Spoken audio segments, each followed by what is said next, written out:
Одон дор суух тавтай морил би бол хөтлөгч их бат. Хөтлөгч ганц үх Адр амьдрын нэвтрүүлгийн шинэ дугаараа хүргэх гэж байна. Өнөөдрийн дугаарыг чанартай амьдрын ураатай FS Construction-ы Мортон Residence болон бид аз жаргалыг үйлдвэрлэдэг Moncondi брендийн Shira шар сууны амттан ивент итгэж байгаа. Нэвтрүүлэг маань та бүхэнд YouTube-ийн Одон дор суугаар болон NTV телевизээр 83.3 107 хөстөлгөөний Одмон радиогоор хүрч байна. За өдрийн мэнд ганашаа. За өдрийн мэнд хүргэе.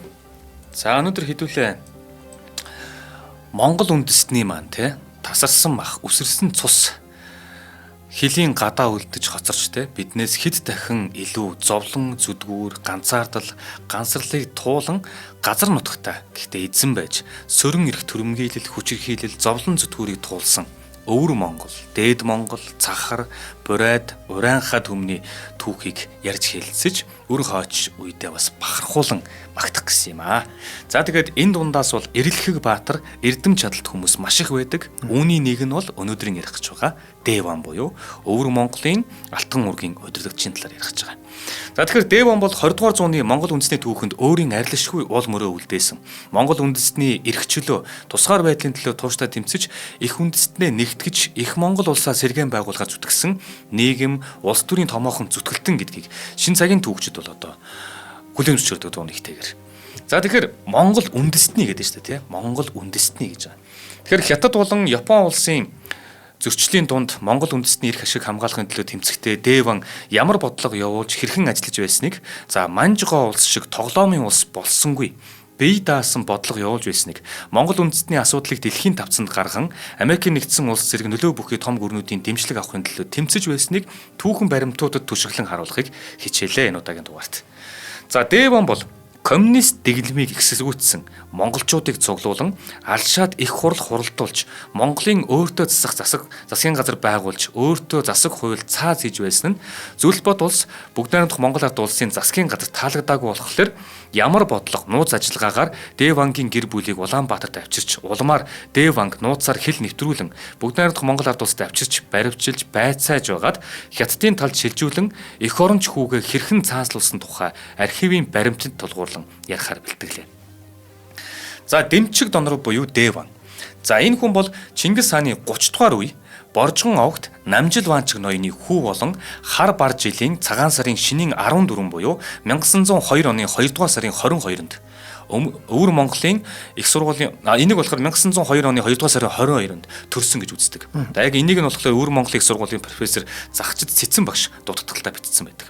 Намжил Ваанчиг ноёны уг гарал нь бол Батмөх Даян хааны Ахмад хүүн болох. Бид нар мэдэн штэ ихэр хоёр хүүтэй гэдэг улс бол төр болд гэдэг.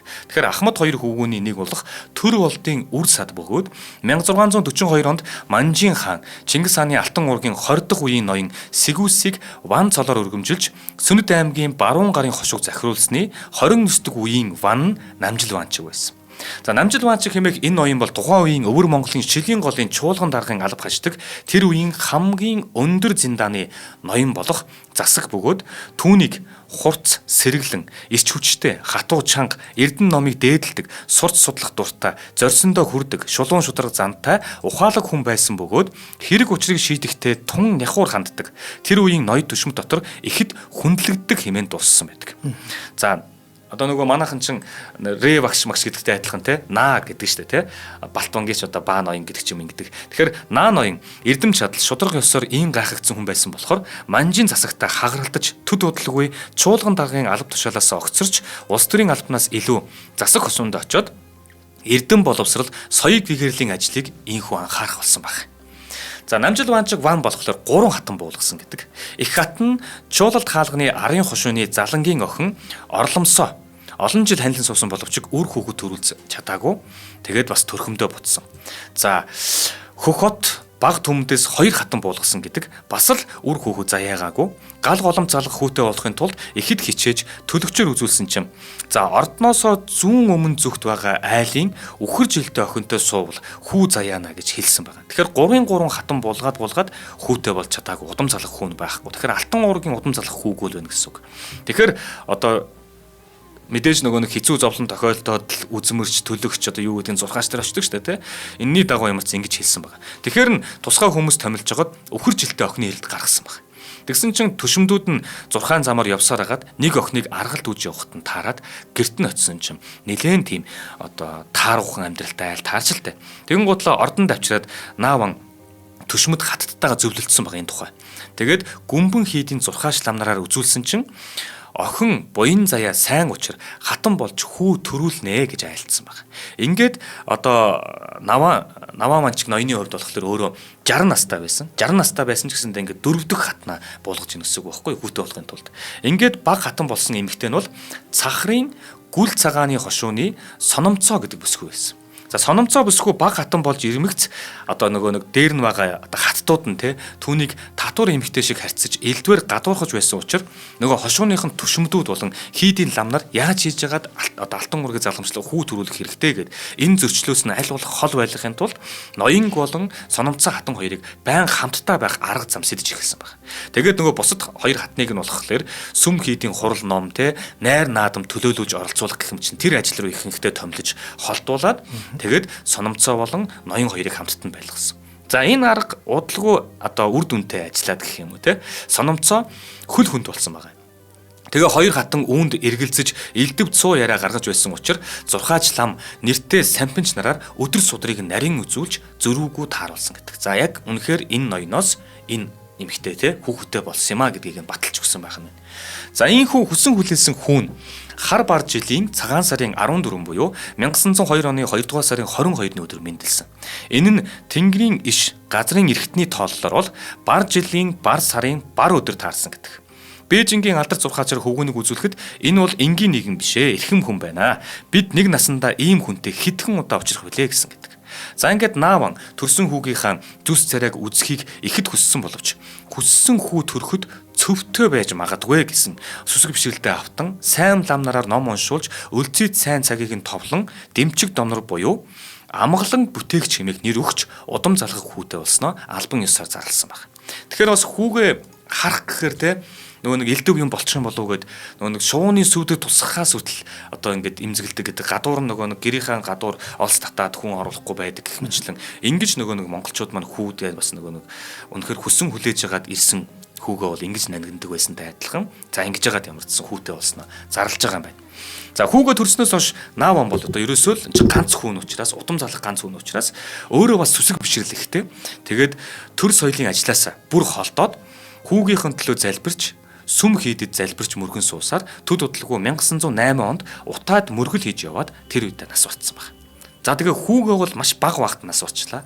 За энэ нөхцөл байдлыг харах юм бол одоо том хоёр хатан нь хүүд бол одоо нэлээд тааламжгүй ханддаг. Гэхдээ л яхаарахгүй үнэн гэдгийг энэ төр тооллоор ч юм уу батлаад хэлээд өгсөн. За тэгэхээр энэ хүү байгаа. Тэгэхээр түүнийг одоо хамгаалж хайрлах ганц хүн нь өөрийнх нь ээж нь.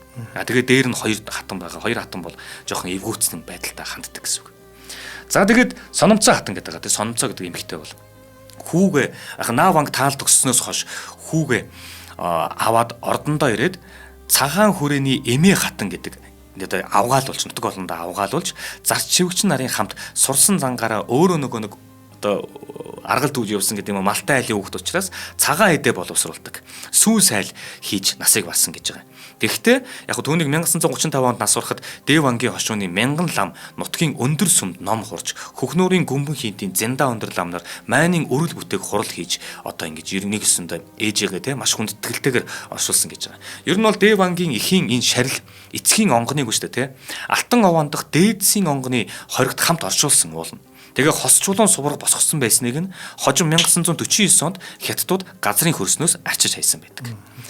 За тэгэхээр ер нь бол ээж хүүтэйгээ үлдсэн. Тэгээд нааван ч гэсэндээ одоо өөрөө соён гэрүүлэх ажлыг хийдэг байсан учраас хүүдээ аль болох энэ хоёр хүн хоёулаа эрдэм номын хичээлийг маш багаас нь суулгаж эхэлж байгаа. Ягаад гэвэл Алтан ургийн ноён залгаж сууна гэдэг зүгээр нэг хин нэгэн одоо сонгуулаар гарч ирээ суучдаг юм биш. Тэрийг бүр ингээд хар баг наснаас нь ахуулаад улс төрийн хичээл, шашны хичээл, за тэгээд манж, хятад, монгол хичээлүүд, тэгээд өв соёл, уламжлал бүх зүйлээр энэ хүнийг бэлддэг. Түүний дагуу бэлдсэн.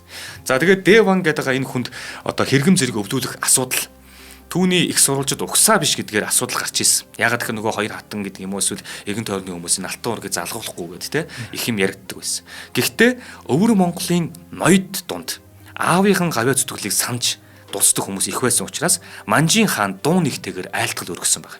Тэгээд түүнийг хэрэгэм зэрэг зөвлөх албан ёсны хүн мөн Алтан уургийн ноён мөн. Тэгээд Чин гүрний Монголд хамаа бүхий хуулиар 18 нас хүрчиж албан тушаал эрхлэх учир тэр болтол нь одоо хошууны туслагч гэдэг юм уу те одоо энэ хүмүүсээр бэлтгэе. Тэгээ ноён залгатал нь бүх юмыг нь бэлтгэх нь хамгаалъя. Тэгээд 18 нас хүрмэгцэн яг аавынх нь ноёныг залгуулъя гэдэг өргөлийн одоо юмыг Манжин хаанд барьсан байна. За түүнийхэн дагуу зөвшөөрсөн. За ингээд энэ хүүг бол одоо зөвхөн аавынх нь тал ээж нь биш.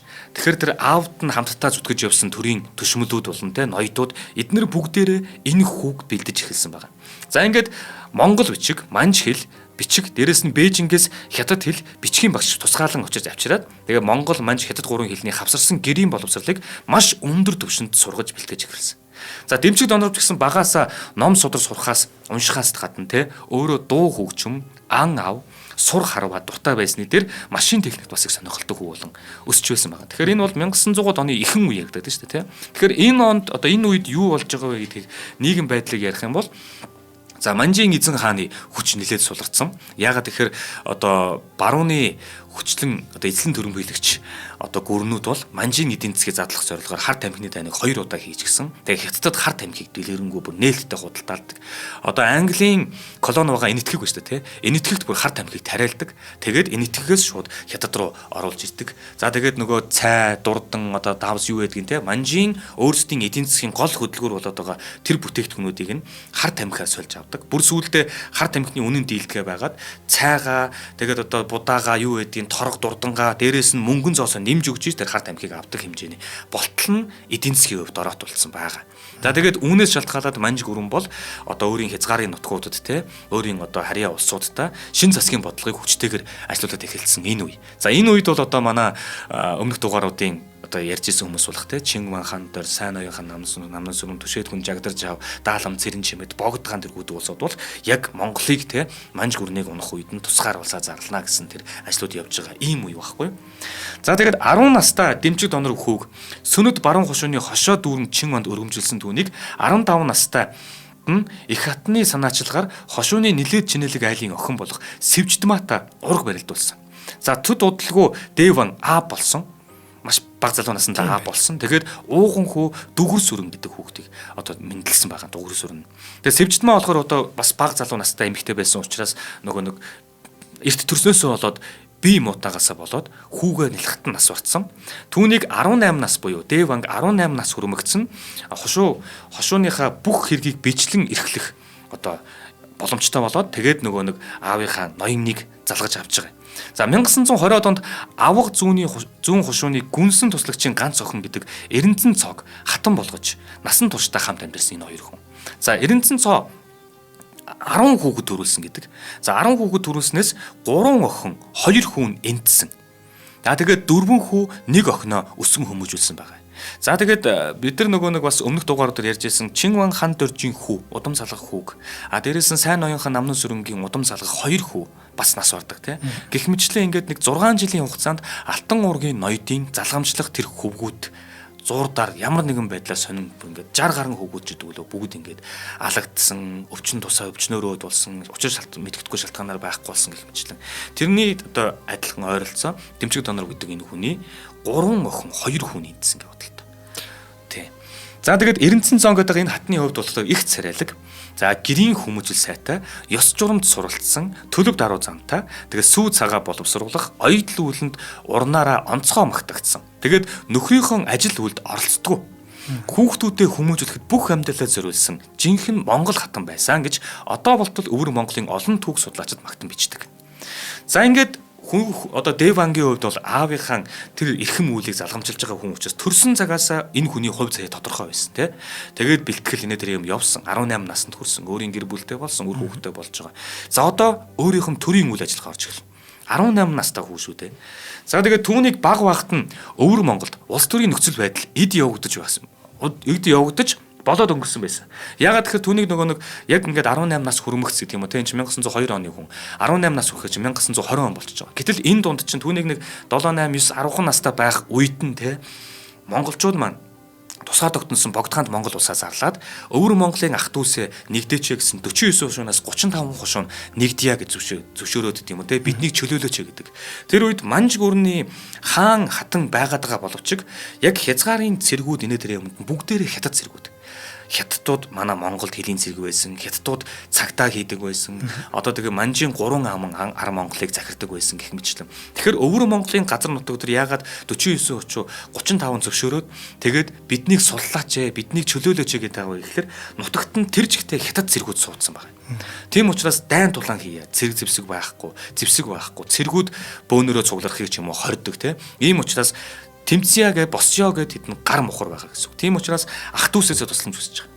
Тэгээд нэгдъя хамтдаа энэ Монгол улсаа байгуулъя. Ирээд туслаач гингууд 5 замын байлдааныг хийгээд Манлайбаатар дамжин сүрэнгээр өдөрдүүлээд сайн оюунхан намнын сүрэн ерхий сайд одоо зэвсэг болон те араас нь бүх зүйлсээр хангах энэ ажлыг зохион байгуулад 5 замын байлдааныг тэр 13-аас 15 оны үед чинь хийж байгаа. Тэгээд Хяактын 3 улсын хилцээр болж байгаа. Үүгээр 5 замын байлдааны зэргүүд эргүүлээд татж байгаа. 2 жил гарan байлдсан байгаа шүү дээ. Тэр болгонд эрэхт нь тухайн өвөр Монголын хошууд нутаг одоо суурин газруудаас Монголынхон цэрэгтэй шууд нэгдээд тэгээ хамтдаа 5 замын байлдааныг хийгээд чөлөөлөд явж байгаа юм. Даанч цэрэгт илсэн тэр өвөр Монгол ахын дүүсийн манд гэр бүлийг өчгөхгүй алж байгаа. Эхнэр хүүхдийг нь тэр дорн алж байгаа. Хятадын цэргүүд. За тэгээд иймэрхүү юмуд болоод өнгөрцөн. За иймэрхүү байдлаар болохгүй байгаа гэдгийг энэ хүн хартсан байгаа байхгүй. Тэгэхээр улс төрийн үйл ажиллагаагаар бид нар хийх юм байна. Мэдээж биднийг дэмжих одоо нөлөө бүхий улс 3 дахь хөрш гэдэг ч юм уу хэрэгтэй юм байна гэдгийг ойлгоцсон байна. За тэгээд өвөр Монголыг чөлөөлөх баруун замын дайн амжилттай болоод өвөр Монголын олон аймаг хошуу чөлөөлөгдөж амжилттай болсон ч гэсэндээ 1914 онд Богдын засгийн газраас илгээсэн Монгол зэрэг Хятад Оросын шахалтаар өвөр Монголын нутгаас гарсан. Ингээд өвөр Монголын ноёд хадны завсар хавчуулагдсан мэд дэмжлэггүй болоод биднийг дэмжих боломжтой хэн байна? Тэдэнтэй холбоо тогтоож ажиллахыг хүсэж олон жижиг хэсэг болж олон улс төрийн зүтгэлтөнд гарч ирсэн. Энэ тэндээс. За яг ийм юм болж байсан.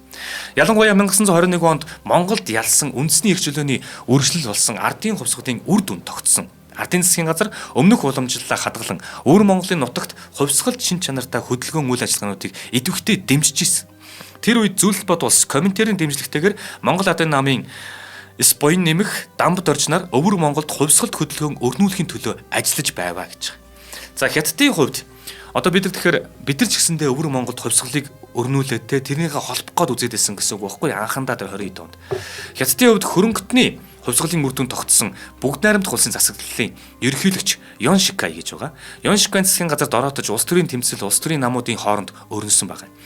Сун Ятсын Хятадын үндэсний шинжтэй улс төрийн бүлгэм коммунистуудын нам, Гоминданы нам гэж хит хитэн ийм бүлгүүд Хятад гараад ирсэн байна. За эдгээр хоорондоо бас төр ирэх авах гэж үзэж байгаа. Эдгээр авахтаа хэн нь өвөр Монголыг дэмжих юм? Хэн нь дэмжихгүй юм? Хэн нь үндсэн одоо нэг юу гэдгийг Хятадын үндэстнүүдийнхаа тэр үндэстнийхээ эрх ашигыг барих юм гэх мэтчтэй ингээд өөр өөрсдийн эрх ашгуудтайгаар орж ирж байгаа. За ялангуяа ар өвөр Монголтой холбоотой асуудалд Хятадын цэргийн маршал Фэн Юсян гэж байгаа юм. Энэ маш нөлөөтэй оролцож ирсэн. Энэ хүн болохоор Хятадын тэр цэргийн том маршалуудынх нь нэг нь, генералуудынх нь нэг нь. Тэгээд энэ хүн болохоор бусад нь бол өөр өөр байсуутай. Энэ хүн болохоор за энэ ар өвөр Монголтой холбоотой асуудлыг тий арай өөрөөр хардаг юм хүн байгаа байхгүй юу. Тэгэнгუთ Дэван улс төрийн идэвхтэй үйл ажиллагаагаа Шилийн голын чуулган дах Янсан огцорч залуу ноён чуулганы дид дараагаар дэвссэн буюу. Одоо тэр Шилийн голын чуулган гэдэг байгаа тэр чуулганых нь дарга байсан Янсан гэж хүн. Энэ хүнийг огсронгууд л араас нь энэ 10 20 идэх настай байгаа энэ залуучин гарч ирээд тэр дараагаар нь гараад ирж байгаа. Тэгээд 1924 он хөрж 22 настайгаас ахуулаад Шилийн голын аймгийн бас давхар захирагчаар хэлээд эхэлж байгаа байхгүй юу. Тэгээд тэр үеийн улс төрийн нөхцөл байдлыг ажин одоо ингээд бүх зүйлс юу болж байгаа вэ гэдгийг тэндээс илүү сайн мэдэрч ирсэн. Тэгсэн чинь Фэн Юсян гэдэг нь 24 онд Манжийн сүүлчийн эзэн хаан Пүийг хааны ордноос хөөж Бээжин хот эмх замраагүй байдалд гаргах гэсэн. За тэгээд Дэван яг 24 онд Пүийг хөөчингууд л одоо тэнд чин Хятадын засгийн газар өөрөө тогтгоход Манжийг ер нь бол ингээд бүр толгоноос аваа хийж байгаа гэсэн үг байхгүй. За ингээд Манж яхаа угаасаа 12 оны 1 сарын 1-нд чин дундад иргэн улс чи өөрийгөө зарлж байгаа шүү дээ. Тэр үеэс хойш нөгөө хааныг хаан ордонд нь хорцсон байсан те. Тэгж байж байгаад Пүийг бүр ингээд Хятадын зүүн хязгаарлалд цөлөө хийж байгаа тэр Манжийн хааныг. Тэр Манжийн хааныг түшиглэж болох юм а буюу Манж гэдэг цустай те тэр зүйлийг түшиж болох юм а гэдгийг Япончууд харсан байна. Тийм учраас Манжгоо гэдэг улсыг Пүи дээр түшиглэж Хятадын зүүн хойд байгуулах юм. Дэвэн болохоор уул нь өөрөө хаан төр те хаан төр гэдэг юм чинь бас байх хэрэгтэй гэдэг талыг баримталдаг байсан анхандаа. Тэгээд улс төрийн үзэл бодлоо илэрхийлж явахдаа Бээжинд суугаа өөрийн нагад зах Буян далаа гэж хүн байгаа. Энд хүнтэй холбоо тогтоогоод халахын ноёдуудын хэргийг шийддэг, халахын ноёдуудтай холбоотой ажилладаг байсан 80 ван гэж бий. 80 ван жишээлбэл юу юунд гарч идэг вэ гэхлээр 80 ван чин одоо энэ Чингүн хаан дорч те Бээжин дуудагтад очихдоо 80 вантаа төрүүлж уулздаг шүү дээ. 80 ван юу болов яасан бэ ийсэн бэ гэдэг. Тэгэхээр 80 ван бол халахын ноёдтойгоо маш их холбоо зөлбөд ажилладаг юм хүн. Дээрээс нь Дэлэг утга Жамсран жав хүртэл холбоотой байдаг. Тэр нөгөө 20 онд хоёлаа одоо нөгөө онхтын гүнгийн талаар ярьсан шүү дээ. Одоо манай энэ судар бичгийн хүрээлэн үүсгэн байгуулсан гүн гэдэг. Энэ хүн чинь 80 вантай холбоо тогтоож байгаа тэр урдаас маш их зүйлсийг Монголд авчирдаг шүү дээ, тэ. Гэх мэт Жамин гүний талаар ярьдаг шүү дээ. Гэхдээ энэ хүн чинь бас 80 вантай холбоо тогтоодог гэдэг. Тэгэхээр энэ 80 ван гэдэг хүн бол Бээжинд сууж байгаа Монголын маш том холбоо зүлбэг хийж байгаа хүн баггүй. Тэгсэн чинь Буян далаа гэдэг наг захтайгаа холбогдож байгаа 80 вантай холбоо тогтоосон байгаа. Тэгээд Пүүйтэй уулзъя гэсэн байгаа. Тэр манжийн хөөгдсөн байгаа хаа. Пүүйтэй уулзахаар Бээжинд дэх Японы элчин сайдын яамд очиж улмаар Тэнжин хүртэл явж тэндээ японочдыг түшиглэж байсан Пүүйтэй уулзсан байна. Тэгэд огцорсон хаанд одоо манай энэ те одоо юу гэдгийг одоо өвөр Монгол бол үнэнчээ. Гэхдээ танд одоо ингэж хүч өгөх хэрэгтэй байна. Тэгээд манай энэ өвөр Монгол тусгай тогтнох хэрэгтэй байна гэд 10,000 мөнгөн зоос алба өгч ийсэн. Тэгээд Пүүи хааны дүүд Монгол адуу хүртэл бэлгэлж ийсэн баг. Энэ 20 эд настай залуу. Түүний улс төрийн үзэл номлол бол хаанд засаг дээрэс нь угсаа гаралтаа өвөр Монголын тусгаар тогтнолын шинжийг олох гээд зориод ийсэн баг. За хоёулаа хамтаа ажиллаж ярьж. За өнөөдрийн дугаарыг маань чанартай амьдрын ураатай Мортон Резиденсийг итгэж байна. За Мортон Резиденс 100% ашиглалтанд орсон 2 дугаар элчин байрнуудаа санал болгож байгаа. За эдгээр байрнууд бол 2-4 өрөө байр 58-аас 122 м2 бүхий ийм байрууд байгаа. За Мортон Резиденс маань ус цэвэршүүлэх системийг хотныхаа хэмжээнд суйрлуулсан учраас усан дээр бол ямар ч асуудал байхгүй. За хүүхдийн тоглоомын талбай ч гэсэн дайн улсын албарт компани брендтэй хамтарч ажиллаж байгаа учраас тоглоом нь бас их чанартай юм байлээ. За тэгээд тагтаа 100% тооцоогүй гэж байгаа. За барилгын стандартаар бол 30% тооцох стандарттай байдаг юм байна. Тэгээд 100% тооцохгүй болохоор байрнаас ер нь 20-40 сая 45 сая төгрөгийн хэмнэлт гарч байгаа юм байлээ. Тэгээд 45 сая ярьж бараг гараж авчиж дээ. Тийм шүү дээ. За гараж гэснээс эднийхэн маань B1 B2 давхартай гаражтай 345 автомашины зогсоолтой юм байлээ. За нийт 375 байлаа. Хотхон шүү дээ тий. За лифтний орц гарцын хэсэг нэг юм буюу хөгжлийн бэрхшээлтэй иргэд өндөр настай иргэд за хараагүй хүмүүс зориулсан ийм гоё шийдлийг санал болгож байгаа.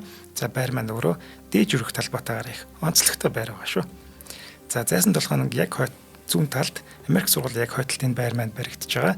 За яг тэнцээ загварын байр байгаа учраас тэнцээ очиод барилгын материал юу гэдгийг бүх юмаа үзэх боломжтой. Борлуулалтын албаны дугаар нь 76 тэгтэг 67. За баярлалаа. За баярлалаа. За ингээд ер нь бол энэ 22-3 настай байгаа аавынхаа ажлыг авсан Алтан уургийн ноёнчин өөрсдийн өвөр Монголыг яаж ар Монголдоо нэгдэх үү? Яаж тусгай тогтнолыг нь бий дааж авч үлдэх вэ? Энэ талаар. Гэхдээ эн чин хөдлөлийгөө хөдөлж болохгүй гар нь уяатай үе шүү. За тэгсэн чинь тухайн үед Дундад иргэн улсын засгийн газрын ерөнхий сайд Дуан Цижуан гэж хүн байгаа байхгүй юу.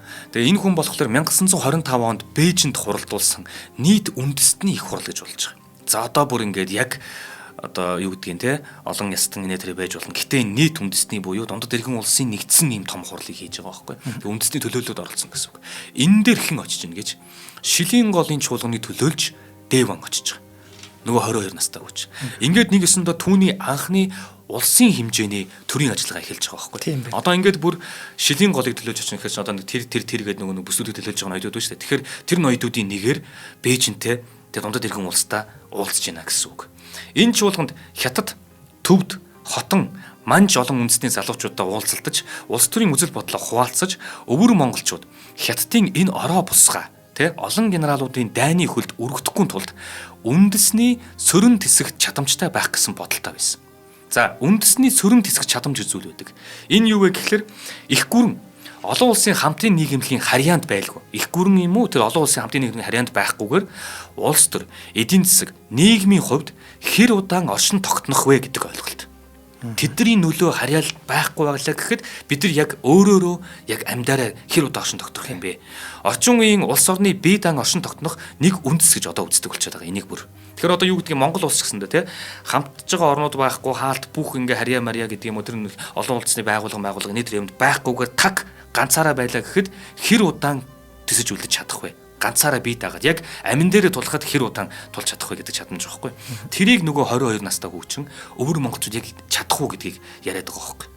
За тэгээд тэр Бээжингээс ирэнгуутлаа өвөр Монголын Ахмад хөгшин ноёдын үгийг сөрж өөрийн биеэр өвөр Монголын хошуу сүм хийдээр явж залуу лам нарыг хар болохыг уриалж эхэлсэн. Яагаад гэвэл өвөр Монголд чинь цэрэг байхгүй.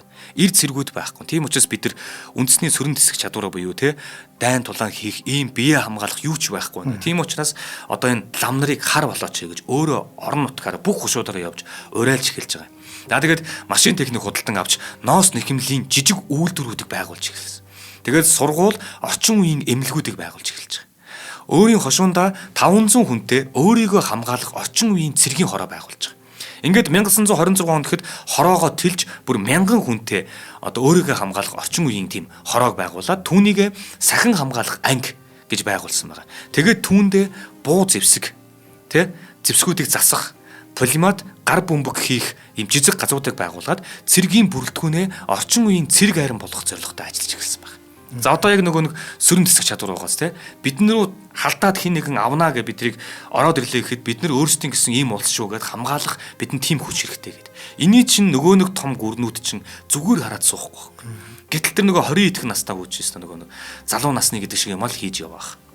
За залуу ноён тэр үед яагаад тэр нөгөө нэг Ахмад ноёнуудтайгаа зөрчилдөд байна гэхээр тэднээс нь одоо ингээд байр байдлын юм штэ бид нар ингээд Монголтойгоо нэгдэх гэж чадаагүй бид нар маш олон хүмүүсээ алуулсан эннээс айж ингээд бүр цусанд нь орцсон байгаа те бүр ийм хүмүүс байгаа байхгүй тэд нар нь болохоор ингээд даруухан байхыг хүсэж байдаг тэд нартайгаа сүрж тэмцдэг бид нар тийхгүй бид нар ийм байх ёстой гэд үзээд байна гэсэн үг. За тэгээд тэр үед Дэв ван залуу ноёны хувьд болохоор борооны дараах мөөг шиг байгуулагдажсэн өвөр Монголын тусгай тогтнолын төлөө гэсэн комментэр нь дундад иргэн улсын явуулгад дулдуйцсан өвөр Монголын ноёд байгаа. Сэхэтнүүд байгаа. Улс төрийн бүлэглүүд байгаа. Эднэрийн алинд нь ч ороогүй. Бие дагаад ганцаар яваад байсан. Тэгэн гутлаа үндэсний сөрөн тэсэх чадамж гэсэн бодлогоо баримталж өвөр Монголыг нэгтгэж тусгаар улс болгоход нэгдүгürt биднэрт шашин уламжлал. Энэ бол биднийг холбож байгаа маш том оюун санааны зүйл. Шашин уламжлал. Хоёрдугаарт 3 дахь орны дэмжлэг чухал юм байна гэж боддог байсан. Ингэн гутлаа үнэхээр түүний алсыг харсан бодлого нь тодорхой болоод 1928 онд гэхэд Монголд одоо Ар Монгол гэсэн үг шүү. Бүгд найрамдах Монгол ард улсад зүүнтнүүдийн засгийн газар гарсан. За ингээд нөгөө өвөр Монголд явуулж исэн хувьсгалт хөдөлгөөнийг нөгөө дэмждэг байсан ингэдэг байсан зүйлсүүд чинь болоод эхэлсэн. Тэнд одоо ганцаардад улам ганцаарч эхэлж байна гэсэн үг. Дундад иргэн улсын талыг баримтлагчдын нөлөө бүхий ноён Гүнсэн Оров гэж хүн байна. Энэ хүн 1930 онд нас болсноор Хятадын засгийн газраас өвөр Монголд дээрэнгүү бодлого явуулах нь улам эрчимжиж эхэлсэн. За одоо бүр улам их цус усгаж эхэлж байгаа тэнд. Энэ үед өвөр Монголтой адилхан бие дааж тусгай тогтнолтыг хүсэж байсан Төвдийн улс төрийн удирдагч нь 13 дугаар Далай лам. 13 дугаар Далай лам тэр үед бас яг юм бүр гайтай юм шиг талд өссөн. За ингээд бүр яг нөгөө нэг юу гэдгийг Хятад чин өвөр Монгол улам төвдөд одоо явуулахад тэднийг удирдах байгаа гэдэг юм ингэх хүмүүс маш бага болоод эхэллээ гэд улам их хүчээр хэлж эхэлж байгаа. За 13 дугаар Далай лам таалд өгсөн чинь энэ бас маш том зүйл шүү. Бурхны шашинд 3 том одоо газар бүхий одоо юм удирддагч гэдэг юм уу оюун санааны эцгүүд байгаа юм. Төвдөд Далай лам, Хятадд Банчин Эрдэнэ буюу Банчин богд, Ар Монголд Богд хаан. За тэгэн гол саяны энэ 20 хэдэн он гэж байгаа нь ямар очтой юм гэхээр Далай лам таалд өгсчлөө. 24 онд Богд хаан таалд өгссөн. Тэгэхээр Хятадд Банчин богд үлдсэн. Тэгэхээр Төвдийн болон Ар Монголын бүх одоо юу гэдгийг Бурхны шашинд одоо сүсгтэн олон маань ганц үлдсэн Банчин богд руугаал тэмүүлнэ. Тийм ч учраас бид нар 1932 онд хэдэн мянган иргэнэ мал хуйтай юутай одоо өмнө говийн нутгаар уршаага Банчин богд руу одоо золсон шүү дээ. Тэгэхэд араас нь дэлб хотод дээр явж тэнд дэлбийн хушуу байгуулагдаж тэнд нь торгоож байгаа шүү дээ. Гэтэл яг артталт нь манай 13 тамгатай хотод чинь бүгднийг алж байгаа буюу тэр алж байгаа ч гэсэн чинь Банчин богд руу бүх сүсгтнүүдийн одоо оюун санааг тэр чигт нь авах гэдэг л хэлбэр. За тэгэн гол Банчин богд үлдчихэж байгаа. Энэ үед өвөр Монголтой адилхан бие дааж тусгай тогтнолыг хүсэжсэн тэр Төвдийн удирдагч нь таалд өгсөд за тэгээд энэ Банчин богд гэгэнтэн буюу гэлэг намжил улс төрийн гадаад дэмжлэг хайхаар 1929 онд Хятадын цэргийн генерал Жан Сюэляны урилгаар мөгдөнд очиж бас тэнд Дэв вантай хамт явсан гэдэг. Дэван тэр дараагийн тэр нөгөө Банчин богд гинтэнтэй уулзаад тийшээ Монгол төмөн одоо өвөр Монголын ард түмэн гэсэндээ бүх сүсгтнүүдийн анхаарал төвлөрөх гээд байгаа мэн гэдгийг мэдэнгуудлаа тэндээс ямар нэгэн тийм хүч дэмжлэг хайж байгаа. За Дэван Банчин богд Жан Сүлянаар ихэд дотомчилж хүлээж авч уулзахад Дэван хятад генералаас зэвсгийн тусламж хүссэн. За тэнд нөгөө нэг хятад генерал байгаад байгаа чинь дундад иргэн улстай байгаа үндсэн хүчийг аваад байгаа засгийн газраас арай өөр бодолтой дахиад нэг генерал байгаад байгаа байхгүй. Тэгмүүд тэр генералыг өөрт нь хүчээ авч хагаад тэр генералын хүчээр эргээд одоо сөрөн дэсэх чадвараа тий дээрэс нь одоо өвөр Монгол руу орж ирэх гээд байгаа тэр хүчийг зогсоохыг хүсэж байгаа. За тэгээд зэвсгийн тусламж авахыг хүссэн. Энэ гурвын уулзалт Дэванд их чухал нөлөө үзүүлсэн. Дэван Жан генералаас зэвсэг санхүүгийн дэмжлэг, Банчин ламаас болохоор оюун санаа санхүүгийн дэмжлэг нөлөөллөөр өвөр Монголын улс төрийн лидер болох боломж гарч ирсэн. Одоо ингээд сүсгтэн олонных нь хувьд ч гэсэндээ Дэван удирдагч нь мөн, дээрээс нь цэрэг зэвсгийн хувьд гэсэндээ Дэван удирдагч нь мөн болж өвөр Монголын хамгийн нөлөө бүхий одоо лидер нь болж батлагдах гэдэг. За тэгээд Жан генералын баруун гар Мерси гэж хүн байгаа. Тэр хүнтэй уулзсан чинь энэ хоёр хамтраад өвөр Монголын улс төрийн манлайлагчдыг нэгтгэхэд хамтран ажиллахаар болж байгаа. За тэр манлайлагчдыг нэгтгэхэд тэгээд Дэван удирдагчаар нь сунаа л гэсэн. Дэван өвөр Монголын хошуудаас 100 мянган мөнгөн цаас цуглуулад сүнэд үзэмчин хошуунд 2 том сүм Банчин богдод зориулж барьж өгсөн. За тэгэн гутлаа Банчин богдод нөгөө нэг одоо юу гэдгийг өөр үзэл бодолтой байсан сүсгтэн олноор нь шашнаар нь дамжуулж энэ хүмүүсийг барьж байгаа. Тэгээ өвөр Монголын улс төр эдийн засагт ихээхэн үүрэг гүйцэтгсэн. Монгол мөн нөлөө бүхий үзүүлснийг нь яг тэр нөгөө 32 оны юу юм уу гэдэг бид нар мэднэ. За Банчин богд 1925 онд Бээжинд ирж суурьшиж байгаад Дэван дагаж мөгдөн хайлаар шилийн гол үзэмчин ихцүү хөхнөөрөөр аялж өвөр Монгол өөртөө улс төрийн лидертэй болох нөхцөлийг бүрдүүлэх буюу тэр сүсгтэн олонний тэр хүчийг Дэванд төвлөрүүлж өгч байгаа Банчин богд. За тэгээд тэр үед чинь нөгөө богд хаан өнгөрцөн байсан учраас тэнд байгаа сүсгтэн олон энэ юмуд бүгд ганц үлдсэн нь Банчин богд бол таарж байгаа байхгүй. За тэгээд Японы нөлөөлийн хувьд ярих юм бол Гоминданы засгийн газартай харилцсан уран найлын арга Дэлэг хотогтын нөлөөний талаар энд ярих хэрэгтэй болно. За одоо манай Дэлэг хотогт энэ дээр орж ирнэ. Япончууд Солонгос дундад иргэн улсын хөлийн дагуу 1931 оноос өдөн хатгалаг хийж эхэлсэн. 31 оноос. За тэгээд Каунтоны армийн ахлах зөвлөх хурандаа Итагаки гэж хүн байгаа. Энэ хүн 1931 оны 3 сард бичсэн илтгэл байгаа байхгүй. Энэ илтгэлдээ юу гэсэн гэхээр Манж Монгол нь бидний Оростой хийх дайны гол талбар болоо зогсохгүй Америк нэгдсэн улстай явуулах дайнд хангалтын бааз суурь болж чаднаа. Иймээс Манж Монголын асуудлыг зөвхөн цэргийн хүчээр хурдан шийдэх нь зүйтэй гэж илтгэл гаргаж ирсэн баг. Тэгэхээр өвөр монголчууд болохоор Япончууд бодлого явуулахдаа 1929 онд өвөр Монголд Япончууд бодлого явуулахдаа 1929 онд Нанжинд болсон үндэсний нэгдсэн бодлого гэдэг тунхаг байгаа. Энэ тунхаг дээр юу гэж тэр Бээжин талаас илэрхийлсэн гэхээр энэ дээр болохоор өвөр монголчууд яг энэ илэрхийлсэн энэ тунхаг дээр нь айгүй сэтгэл дундуур байдаг юм байна л да. Тэр тунхагт юу гэсэн гэхээр төвд Манж үндэстнээс өвөр Монголыг илт дор байсан зүйлүүд орцсон байсан учраас өвөр монголчууд одоо тэр Бээжиндээ гэдэг юм уу тэр талбай их дургу болцсон байгаа юм. Тэгэхээр энийг нь Япончууд ашиглах гэдэг байгаа байхгүй. За тэгээд 1919 онд Бурайдад хэрэгжилжсэн Нармай Монголын улс төрийн үзэл санаа гэж байдаг. Энэ Нармай Монгол буюу нэгдсэн Монголыг байгуулах гэдэг үзэл санаа. Яг энэ өөрөө энэ өвөр Монгол таарах юм байна гэдгийг Япончууд олоод мэдсэн. Өвөр Монголд хэрэгжүүлэх буюу ингээд хийгээд эхлэх юм бол шууд энэ Нармай Монголыг байгуулах нь тэдний хүсэж байгаа зүйл муу юм байна. Нэгдүгээрт ингээд гар нь болттой хатан тавьчулах сачууны зулзах шиг те яаж ч болохгүй ногдсон тусгаар улсч биш гэтэл ард нь Монгол нь тусгаар улс багдаг тэдэнтэйгээ нэгдмээр байдаг тусгаар улсаа байгуулмаар байдаг нөлөөлөл байхгүй болмоор байдаг энэ хүслийг нь мэдсэн Япончууд тэрнийг нь дэмжихээр ажиллагаа явуулж эхэлсэн байна. Тэр үед Бээжинд сууж исэн Зөвлбод улсын элчин сайд Богомолов гэж хүн байгаа байхгүй юу? Энэ Америк нэгдсэн улсын элчин сайд Джонсонд хандаж одоо ийм мэдээлэл хэлсэн. Энэ юу юм гэхээр Зөвлбод улс Америк нэгдсэн улс нь найрсаг харилцаагүйгээс бидний байр суурь илт суларч түүнийг одоо Япончууд Манжуурыг нэгтгсэн шиг Ордос, Цахар, өвөр Монголын аймагуудыг нэгтгсэн Монгол гоо гэдэг улсыг байгуулах санаатай байна. Ингэснээр тэд Ар Монголд гарах гацтай болно гэж одоо нөгөө нэг Бээжинд сууж байгаа зөвлөлтийн одоо элчин сайд болон Америкийн улс элчин сайд хоёр хоорондоо харилцаж байгаа байхгүй. Тэгэхээр за нөгөө Япончууд чинь ингэн одоо хэрвээ өвөр Монголыг ингээд дэмжиж байх юм бол эдгээр хоошоо гарах гацтай болчихно. Тэгээ Зөвлөлт улс дайн хийх юм байна шүү гэдгийг хоорондоо яриад байгаа. Ингээд 1931 оны 9-р сарын 18-ны хэрэг явдал. 1931 оны 9-р сарын 18. Энэ хэрэг явдал түүхэнд маш тод улам өрөөлдсөн байдаг. Япон цэргүүд Мөгдөн, Жилийн, хар мөрөнгө хүртэл цэргийн цөмрөлтийг хийж эхэлсэн. За ингээд Жан Сюэляны арим Чанкашигийн тушаалаар эсэргүүцэл үзүүлэлгүй Квантуны аримд Манжурыг найр тавьж өгсөн. Тэгэхээр нөгөө нэг хятад доторчин өөрсдөө хөл толгоогоо олохгүй өчнөн юм олон хүчинд хуваагдаад өөрсдийн эзэмшлийн нутгуудтай болцсон байгаа. Тэгвэл бол Чанкаши Жан Сюэлянд хэлж хагаад тэр цэргүүдийг бол ямарч хаалтгүйгээр тэр нутгуудыг авахулсан. За Япончуудын цэрэг энэ бүс нутгийг хянсан учраас Өвөр Монголын 14 хошууны төлөөлөгчдөөс бүрдсэн Өвөр Монголын өөртөө засах ажлын бэлтгэл зөвлөл байгуулагдаж 1932 оны 1-р сарын 14-нд Манж Монголын хамтарсан хаан засаг байгуулах санал дэвшүүлсэн санж бичиг байгуулсан байна. За эндээс яах гэдэг нь тэгэхээр тэр хүчийг ашиглаад тусгай тогтносон Өвөр Монголыг юм уу Ар Монголтойгоо нэгдсэн энэ Монгол улсыг байгуулах гэдэл зориод байна гэсэн үг.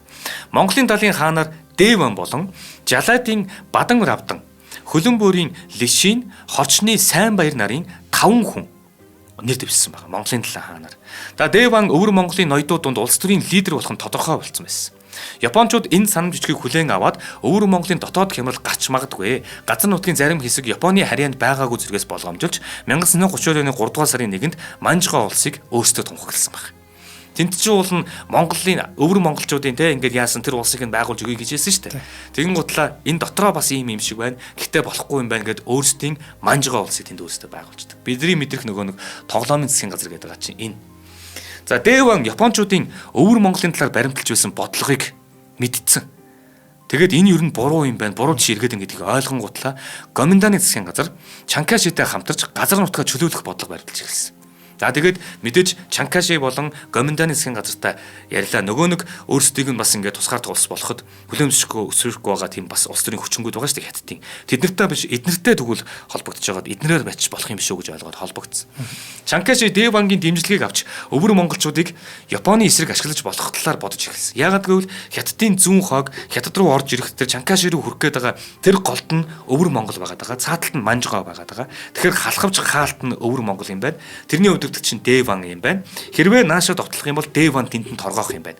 Дэванг би дэмжиж цэрэгтэй, айрамтай, хүчтэй тусгаар улсны байгууллагад өгчих юм бол энэ миний бамбаа болох юм байна. Гэтэ миний нөлөөлөл байх юм байна гэдэг Чанкаши бодцсон байгаа. Тэгээд нөгөө Өвөр монголчуудыг ашиглая гэж бодоод тэгээд Дэвантай уулзж байгаа байхгүй. Гэтэл Чанкашигийн дэргэд Дэлв утгт байна. Энэ үед яагаад тэгэхээр Дэлв утгт 1932 онд нөгөө Монголоос урагшаага дөрвсөн хүмүүсийн араас гарч байгаа шүү дээ. Тэгээд 32 онд гарахт нь түүнийг урвагч гэж хэлээд тий бүр Монголд хэвлэл мэдээлэлээр дүүрэн тараагаад түүнийг урвагч гэж солилж байгаа. Гэхдээ энэ хүн бол 20 дугаар зууны юун тэр нөгөө хаврын 17 учралтай Лондон 5 мав гэх тагнуулын супер хүмүүс дурддагдаг шүү дээ тий түүхэн хүмүүс яригддаг. Юун тэдний хайжууд хэд дахин илүү хэмжээний том цар хүрээтэй тагнуулын үйл ажиллагаа зохион байгуулж исэн, тагнуулын үүрэг гүйцэтгэж исэн, дээрэс нь шашин төрийн нэрт алдартай зүтгэлтэн ийм хүн байгаа. Тэгэхээр энэ хүн бол Монголынхон одоо тагнуулын байгууллагт Чанкашигийн дэргэдээс Чанкашид зөвлөх болон дээрэс нь Монголыгоо мэдээлэл хангах ажлыг хийж байгаа. Тэгсэн чинь тэнд Дэлв утгт байгаа байхгүй. Энэ үед Дэлв утгт Дэвантай танилцдаг. За тэгээд Ар монголчин одоо тэр зүүн түүний засаг гэдэг чинь ямар учиртай засаг байгаа даа. Яагаад Өвөр Монголд болж исэн тэр хусгалын ажиллагааг монголчууд дэмжиж байсан болоод эхэлсэн бэ? Яасан бэ? Чанкаши цаашдаа ямар бодолтой байгаа вэ? Та нар яах ёстой вэ гэдгийг Дэлв утгт Дэванд энд хэлж өгч байгаа. За ер нь бол 1932 онд өөрийн бие төлөөлөгчийг Дэван руу явуулан холбоо тогтоогоод ухаанд энэ Чанкаши Дэван бичлэн уулзсан байна. Яа тэгээд Чанкашитай уулзаад Монголын морьт цэргийн дивиз байгуулах талаар ярилцсан тогтоосон. Тэгээд төсөв зэвсгэлийн тооцоо судалгааг танилцуулсан. Чанкашигээс 4 пулемет бэлгэнд аваад буцах замдаа Бээжинд болсон Монгол төвдийн хорооны хуралдаанд оролцоод нийт Өвөр монголчуудаа нэгтгэн үндэстнээ сэргээн хөгжүүлэх тухай гэсэн нэртэй ихтгэл тавьсан байна. За энэ ихтгэл нь бол зүгээр Өвөр Монголын газар нутгаар бүр ингээд гал тавьсан юм шиг бүр ингээд ичиг авсан. За Дэлв утгт Дэванд маш олон зүйл дээр нөлөө үзүүлж ирсэн. Хятадаас илүү 3 дахь улс чи хайх хэрэгтэй. За тэр нь Япон байж болно, Америк нэгдсэн улс байж болно те. Энэ улсуудтай хамтын ажиллагаа харилцаа хөгжүүлэх хэрэгтэйг зааж өгч байгаа Дэлв утгт. Тэгэнгүүт л яагаад за Япон бол ойлгомжтой Дэлв утгттай харилцаад байгаа учраас Японы байр байдаг Дэлв утгт Дэван мэдж байгаа. Тэгсэн чинь Америк нэгдсэн улс гэж яагаад хэлж байгаа юм гэхээр Чанкашигийн дэргэд Дэлв утгт болон нөгөө нэг Овон Латимор хоёр байгаа байхгүй. Тэнгууд Owl Latimart чинь дэлээ утагт нөлөөлөл үзүүлж байгаа шүү дээ. Монгол гэдэг бол ийм улсаа, өөрийн ийм үүхтэй, шашинтай, тусгаар улс, өөрийн бие даасан хилтэй, тэ удирдагчтай, төр засагтай, юу гэдгийг ийм сургуулах боловсралтай гэх мэтлэн. Энэ Owl Latimart хилээд байгаа үг нь явсаар агаад 45 он тэр бүх нийтийн санал асуулгыг тэ одоо нэг нэгдсэн үндэсний байгууллагын элсхийн тулд хятадыг шахаанд оруулахын тулд тэр хийх үйл явдлын эхлэл болж байгаа шүү дээ. Тэгээд дэлээ утагт Дэванд аргуудын зааж өгч байгаа. Чи 3 дахь улсыг хаах хэрэгтэй. Энэ хоёр нь Хятад биш, Орос биш. Гэхдээ энэ хоёртой хүч тэнцэж чадахуйц, нөлөөлөл үзүүлж чадчих, хаалт болж чадахуйц 3 дахь улсыг хайгаараа гэдэг юмыг дэлээ утагт Дэванд хэлж өгч байгаа. За хоёул хамтран ажиллаж ярьж. За өнөөдрийн дугаарыг маань бид аз жаргалыг үйлдвэрлэдэг Moncondi брэнд ивент итгэж байгаа. За Moncondi-гийн маань Shira гэдэг нэртэй шар сүний шинэ амттан зах зээлд гаргасан байгаа. За энэ нь D болон B витаминаар баялаг, элсэн чихрийн агуулмж бага, уургийн агуулмж өндөр, за мөн кальц, цайр агуулснараа давуу талтай юм байна. За өмнө нь одоо шар сүний хатуу чихрийг зөөлөн 99 чихэр болгоцсон ийм одоо чихэр байгаа юм байна. За худалдаалж байгаа цэгүүд нь баруун дөрвөн зам болон 5 шард байдаг боосогийн агуулгуудаар болон бүх сүлжээ дэлгүүрүүдээр бөөний төвүүдээр худалдаалж байгаа. За мөн Moncondi гэдэг нэртэй Facebook-ийн хаягаар чатботоор захиалаад үргэлж явах боломжтой. За ер нь Монголын одоо бүтээгдэхүүнүүд маань одоо үндэсний үйлдвэрлэлд дэмжээгээл ярьдаг шүү дээ. Moncondi-гийн маань сая яг цагаан сарын баяраад тохиолдуулаад тэр арцтай шоколад энэ төр гаргасан. Тэр үнэхээр гоё амттай байлаа шүү дээ. Тэгээ тэр юм мөн ч гэсэн савлгаан энэ нэг гоё болцсон. Одоо Shira энэ байна л та. Тэгээ чи өмнө монголч хэр ийм савлгаатай байсан юм уу би л мэдэхгүй юм байна. Тийм ч ингээд зогсдог ч гэлөө зогсдог гэж нэрлэдэг баха ийм савлгаатай. Ер нь бол их гоё болцсон юм билээ. Амтан ч гэсэн их хайтайгаа юм билээ. Тэр нь цагаан эдэгээ идэж өгөхгүй байгаа хүмүүст бол шоколадтай байлаад өгөхөд гоё л болчихдаг юм. Тийм одоо нэрэл хүүхдүүд чинь энэ олон сонголттой бүтээгдэхүүн донд бид идэл цагаан эд иддэг ааруул мэрдэг байсан гэж ярихын оронд те түн таарсан уламжлалаа шинэ зүйлтэй наслуулаад хөгжил гэсэн. Тийм. Мэдээж бид нар 100 жилийн өмнө идчихсэн ааруулнаас 100 жилийн дараах хүүхдийн хүний идэхийг хүсэж байгаа зүйл сондол байж таарна ш. Тэнд нь таарад энийг хамтдаа аваад явж байгаа л хэлбэр. Тийм. Гэтэ бас ааруул дангаар нүгэлж бас гоё л доо тийм. За баярлалаа Moncondi брэндтэй. За баярлалаа. За тэгээд сая тэглэн штэ. Нийт өвөр монголчуудаа тий нэгтгэхэд үндэстнээ сэргээн хөгжүүлэх тухай гэдгийг нэгтгэл биш тий. Энэ илтгэл нь бүр ингээд бүр өвөр Монголын газар нутагт. За дээрэс нь Хятадын газар нутаг дээр одоо сурж байгаа залуучууд болон ажил хийж байгаа өвөр монголчууд те. Тэднэрт бүр ингээд төмөр тавьсан юм шиг очсон. Бүгднийх нь энэ дотор ямиг асаасан байгаа байхгүй. Дэван өвөр Монголын ноёдыг манлайлаад хамгийн анхны засаг захиргааны нэгж байгуулсан байна. Энэ нь болохоор Батхаалганы өөртөө засах хөдөлгөөн гэж байгаа юм. За тэгэнгүүт өвөр Монголоос шүү дээ, өвөр Монголын ноёдоос гадна Бээжинд суралцж исэн монгол залуусыг нутагтаа ирж тусгай тогтнолын хөдөлгөөнд гар бичлэн оролцохыг уриалсны үр дүнд шүү дээ, тийм. Бээжин, Нанжин, Шанхайд суралцж исэн 70 гаруй энэ залуучууд Батхаалгад ирж өөртөө засах хөдөлгөөнд бичлэн оролцож эхэлсэн. За 1933 онд тэгэхэд Монголын өөртөө засах захиргааны зөвлөлийг үүсгэн байгуулж өөртөө засан тохинох асуудлаар аймаг хөшөөний засаг дарга оролцсон хуралдаануудыг удаа дараа хуралдуулж тодорхой асуудлуудыг шийдэж ийсэн байна. Дэван бас Япон, Зөвлөлбод улс, Бүгд найрамдах Монгол ард улс, Манжгоо улс, Дундад иргэн улс зэрэг элч төлөөлөгч томилон өвөр Монголын асуудаар баримталж байгаа тэдний байр суурийг тандах боломжтой бол дэмжлэг тусалцсан авах зэргийг хичээн байсан ч аль наас нь тодорхой дэмжлэг авахгүй байсан болохоор 1935 оноос эхлээд Монголын цэрэгдсэн засаг захиргаа гэдгийг үүсгэн байгуулад тэргүүлэгчээр нь сонгогдоод зэвсэг тэмцлийн гараа эхэлсэн. Одоо ингээд нэг өсөндөө энэ Япон, Зөвлөлбод улс, Бүгд найрамдах Монгол ард улс, Манжгоо, Дундад иргэн гэдэг байгаа эднээс хэн нь өвөр Монголыг тусгай тогтноход туслах юм бэ л гэдэг байгаа байхгүй. Бүгдэнтэй туслая гэсэн болгонтой тэр чинь зөвхөн нэг улс биш үү? Нэг улс дотор чинь 2 3 өөр үзэл баримталтай улс төрийн хүчингүүд болон цэргийн хүчтэй хүмүүс байгаа байхгүй. Тэд нар дуудлаас нь хаагаад биднийг тусгай тогтноход яг хэн тусалж чадах юм? Тэрнтэй л гар барь. Хэн нь ч хамаагүй, чөтгөр байсан ч хамаагүй гар барь гэж байгаа байхгүй. Тэгээд ёстой нэг ингээл Гоминдан, Чанкаши дараа нь тэр генералтан тэгэл Японтой юу гэдгийг те ингээд бүгдэнтэй нь гар бариад Манжгоотож тэр Пүүитэй ч гэдэм үү гар бариад ингээд ийн гэсэн. За тэгээд түүний бүр ингээд эцсийн туйлын зорилго нь бол ерөөсөө л өвөр монголчуудаа нэгтгэхэд тусгаар улсаал зарлах. Ерөөсөө ийм л зорилготой. Энийг хийгээд явуулахдаа нөгөөдөг чинь 27 28 настай л байгаад байгаа шүү дээ. Бүр ийм хүнд. Тэгээд одоо 35 оноос эхлээд яг энэ ажиллагааны эхлээд Чанкашигаас дэмжлэг авч эхэлсэн. Чанкашигаас дэмжлэг аваад Японтой тэмцье. Гэтэ бид нар тусгаар тогтнох юм шүү. Тэгэх юм бол та зэвсэг өгөх үгүй гэн гутал 1500 150 мянган юаны дэмжлэг авсан. Тэгээ Винто, Гарбу 300, хөнгөн полимат 20-ыг, хүн дачааны машин 4-ыг, холбооны хэрэгсэл 10-ыг авсан. Чанкашигаас. За тэгээ Гоминданы засгийн газраас авсан энэ Чанкашигийн зөвлөх Дэлав хотогтын нөлөө байсан. Дэлав хотогт бол өвөр Монголын тусгай тогтнод нь чи туслах хэрэгтэй. Тэгжиж чи ардаа юм хамгаалалтаа болно гэж Чанкаши зөвлөд өгдөг. Нөгөө талдаа Япончуудтай ажиллаж байгаа шүү дээ Японч. Ингээд нэг хэсэг байж байгаа дахиад хүчин суулгаад эхлэнгууд нь Япончууд Гоминдан биднэрт сайшралт хандахгүй нэг Япончуудтай ажиллаж байгаа. Японоос ч гэсэндээ одоо цэргийн дэмжлэг болон зэвсгийн дэмжлэг болон тэгээд дээрэс нь хөрөнгө мөнгөний дэмжлэгүүдийг бас авсан. Ингээл тусгаар тогтнолоо байгуулахад бид нар чамайг Гоминданаас тэгвэл энэ голт нь хамгаалъя. Та нар намайг тусгаар тогтнуулах юм уу? Өвөр Монголд тусгаар тогтнуулах юм уу гэдэг. За гэх мэтчлэн ингээд маш олон одоо энэ молцуудтай хамтран ажиллаад нэстэн чөтгөр байсан ч хамтарч ажиллана гэдэг шиг тий гар барин гэдэг шиг ингээд ажилласан. За тэгээд манж нараас монголчуудыг илүү дотночилж найрсаг хандаад исэн энэ Япончууд болон Хятадчуудын тэр түүхийг мэдээд байгаа энэ хүн. Тэгэн гутлаа Азийнхан тий Азда Пан буюу нөгөө Нармай улсын үзэл гэдэг юм чинь ойлдог шүү дээ. Тэгэн гол их Монгол Юан улстай байсантай одоо Юан улс гэдэг ч юм уу те байсантай холбоотой. Тэгэхээр энэ хүмүүс яг тэр нөгөө Алтан ургийн Батмогтаян хааны тэр Ахмад хөвгүүний үр хойч нэтэ гэдгийг мэдчихэж байгаа. Бид нар бол нэгдсэн энэ том улс юм а гэдгийг мэдчихэж байгаа. Тэгэхээр зөвхөн өвөр Монголоо тогтохгүй цаашлаад Ар Монголтойгоо тэгээд одоо Бурайттайгаа юутайгаа идэгээ те ингээд дээд Монгол бүх хүмүүстэйгээ нийлээд бид нар бол ийм нэгдсэн Монгол улс юм шүү гэдэг үзлээ өөрсдөө дотроо тэгээд явуулдаг. За Японы ерөнхий сайд Танакагийн 1927 оны 8 дугаар сарын 25-ны алдарт хэлсэн үг байгаа. Энэ үг дээр ингэж байгаа. Бүгд найрамдах Монгол ард улсыг эзлэн авахд тагнуулын үйл ажиллагаа гол үүрэг гүйцэтгэх ёстой буюу тий халах Монголдо дайн байлдан хийх цэрэг зэвсэг одоо гарцдалгүй тагнуул хорлон сүтэх үйл ажиллагаагаар идэвхтэй ажиллахыг гол стратеги болгох хэрэгтэй гэж заасан. Энэ төлөвлөгөө гүйцэтгэхийн тулд 1 сая йен төлөвлөж 400 гаруй цэрэг офицер бэлтгэж идэвхтэй ажиллаж эхэлсэн байна. За нөгөө нэг 31 оноос хойш тэндээ тогтоод ирсэн улсууд чинь тэр нөгөө нэг дайн тулаан одоо бид нар чинь тэр явсараа юу болсон бэ гэдэг мэдэн шүү дээ халах голын дайн гэж байгаа тий. Энэ рүү бэлдээд байгаа. Тэгэнгүүт л энэ олон их ашгуудын зөрчилдөөн гэдэг юм байна л да. Одоо жишээлбэл бөөр бөөрөөрөө одоо нэг хоёр улс бөөр бөөрөөрөө хэлэлж байгаа тохиолдол тий. Зүгээр эн чинь харах юм бол одоо юу гэдэг юм Монгол улс болон одоо зөвлөлт бод улс байж болно. Гэхдээ яг тэр бөөр бөөрөөрөө тэр хил дээр байгаа яг ард иргэд нь хэн байна гэх юм бол тэнд олон ястан цуглалсан байх юм бол энэ олон соёлуудын огтлолцсон. Ингээд ирэхээр тэр бүр ингээд дэлхийн түүхэндээ хизээч амар амгалан байдгүй. Тэрнтэй адилхан Хятадын дэр зүүн хойг.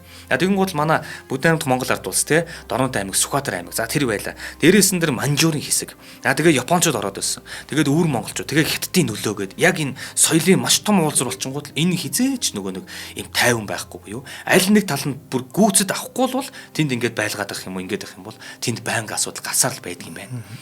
За тэгээд нөгөө өөрсдийнхөө өвөр Монголыг те цэрэг зэвсэгтэй болгоод авсан хүн маань тусгаар тогтнолоо зарлах гэж тулаануудыг хийж байгаа. Японтойч байлдсан, Хятадын коммунист намтайч байлдсан, тэр одоо юу гэдгийг Чанкашитач гэдэг юм уу те энэ бүх улсуудаа байлдаад л байсан. Энэ тоолонд хүмүүсийн маань те өвөр монголч ах дүүсийн маань цус нь улсаар л байсан.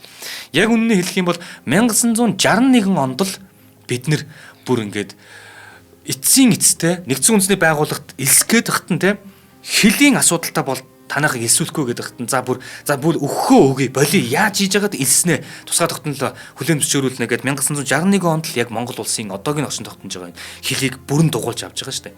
Нэг өглөө босоод ирэхэд хилийн цаанаа төлсөн ах トゥ хоёр үлдсэн байсан гэж бодохгүй. Бидний нөгөө нэг тасарсан мах өсөрсөн цус гэдэг чинь ийм учиртай. Тэгээд үнэхээр одоо бүр цусаар 30-40 жилийн турш цусаар энэ хүмүүс маань одоо юу гэдгийг тэр улсын их шилбэр ингээд орж байгаа. Тэр болтлоо бүр тэмцээр л байсан юм байлээ бүр ингээд хэлэхэд хүртэл хэцүү. Одоо ингэж байгаа шүү дээ. Тэр 5 замын байлдаанд ингээд очиод манай Мандатууд амны сүрэнгээ өдөрдүүлсэн айрамч ингээд өвөр Монголоосоо ингээд цэргүүд босгоод улан байлдад яваад байгаа шүү дээ. Цэр зэвсэг байхгүй олзолсон цэргүүдийнхэн бууг аваад ингээд 2 жил гарсан байлдаж байгаа. Ингээд тоолондоо ялсан. Тэгэл нөгөө нэг цэрэгт илсээд монголчуудтайгаа нэгдээд эх орноо авъя гэд босоод ирсэн өвөр Монгол дээр ах дүүсийн маань үр хоож арталт нь эхнэр хүүхэд бүгднгийн гэрийг чатаагаад хөрөнгө мөнгөний хураагаад эхнэр хүүхдийн зүгээр өчиггүй алсан гэж бодохгүй. Эргээд нутагтаа очингууд л шууд алсан. Ингээд бүр ингээд юу гэдэг үнд сугаар нь тайрж ажин гэсэн үг байхгүй энийг Хятадын коммунист нам. Тэгээд бүр ингээд эргээд очих одоо гэр орон байхгүй, ээж аа байхгүй бүгдийг нь алаа хийсэн учраас 2000 гаруй цэрэг одоо 5 замын тэр байлдаанд болцсон тэр Малатад амтан сүрэнгээр өдөрдүүлсэн Ар Монголын цэрэгтэйгээ эргээд Монголд бүр ингээд Богдын хаанд юунд ирсэн. Тэгээд буцъя гэд буцахгүй 9 хүн явуулаад энэ хүмүүс маань нутаг орондоо те тэр Нутаг орон гэдэг бол тэр чинь яах юм бэ? Хэдэн мянган жил энэ Ордос гэдэг нутагт аав ээжээр амьдсан монгол хүн чинь яах юм? Нутагтаа л очих гээд үзнэ.